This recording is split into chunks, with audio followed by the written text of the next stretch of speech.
Le surpoids va donc être chez un individu le fait qu'un individu a un poids mais qui va être supérieur à la normale.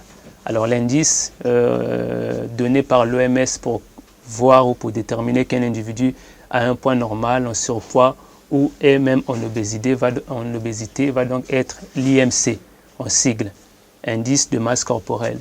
Et la mesure, sinon le calcul va être donc très facile puisque l'indice de masse corporelle sera donc égal au poids de l'individu divisé par la taille au carré. Donc il suffit simplement de prendre le poids, on prélève le poids à l'aide d'une balance, peu importe laquelle, et on divise par la taille au carré. On aura donc une valeur. Et si cette valeur est donc comprise entre 18,5 et 25, on dira qu'un individu est donc en poids normal.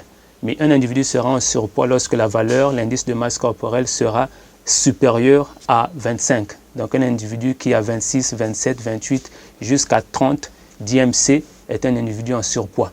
Maintenant, il faut noter qu'il y a une différence entre le surpoids et l'obésité. Parce que l'obésité sera donc l'étape, sinon le stade qui viendra après le surpoids. Donc le surpoids, c'est donc le fait que l'individu, le squelette humain est en train de supporter un poids au-delà du poids qu'il devait donc supporter.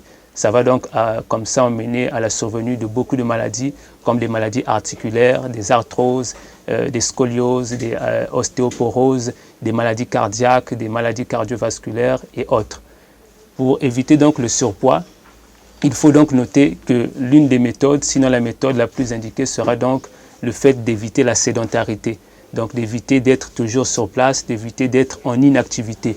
Donc le conseil à faire, c'est déjà de pratiquer du sport. Un individu qui en pratique journalièrement et quotidiennement verra comme ça son poids être toujours régulé à la normale et donc ne va pas souffrir de surpoids. Donc il faut souligner qu'il faut éviter la sédentarité, il faut éviter l'inactivité, mais beaucoup plus favoriser donc les sports qui vont donc nous permettre de brûler l'excès de graisse et donc l'excès de calories afin de maintenir notre indice de masse corporelle à la normale. Donc, en dehors donc de l'activité physique régulière qui va donc être comme ça l'une des indications les plus données ou les plus demandées chez un individu qui ne veut pas souffrir de surpoids, on va aussi avoir l'alimentation.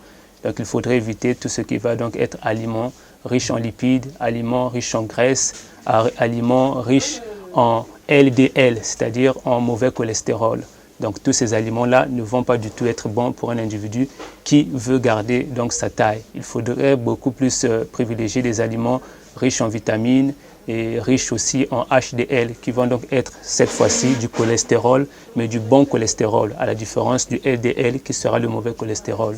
Donc avoir une alimentation riche, saine, une alimentation variée, consommer 5 fruits, 5 légumes par jour, à eux seuls déjà, comme ça vont maintenir le poids de l'individu à la normale.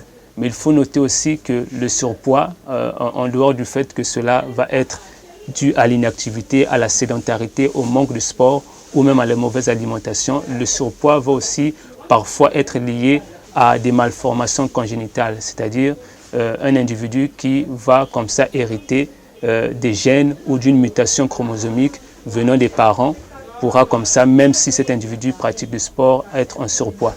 Alors à ce moment-là, au-delà du nutritionniste ou du diététicien, l'individu devrait consulter un médecin généraliste qui va donc voir s'il n'y a pas de problème au niveau donc de sa constitution hormonale ou autre.